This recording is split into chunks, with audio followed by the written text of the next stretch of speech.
ইমতিয়াজ তৃণমূলের বড় নেতা মলয় ঘটকের ফান্ডার, সোহরাব তৃণমূলের এক্স এমএলএ, তার স্ত্রী Nargis she is existing councillor Asansol corporation, মালদার শ্যামল সিং সিআইএসএফ এর প্রাক্তন কর্মী, এলাকায় রতুয়ায় তৃণমূল নেতা হিসেবে পরিচিত।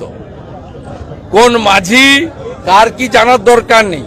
তৃণমূলের চোরেদের উপরে একেবারে সঠিকভাবে ভারতবর্ষের যারা দায়িত্বে আছে এই বেআইনি সম্পদ উদ্ধার করার, তারা অ্যাকশন নিচ্ছে।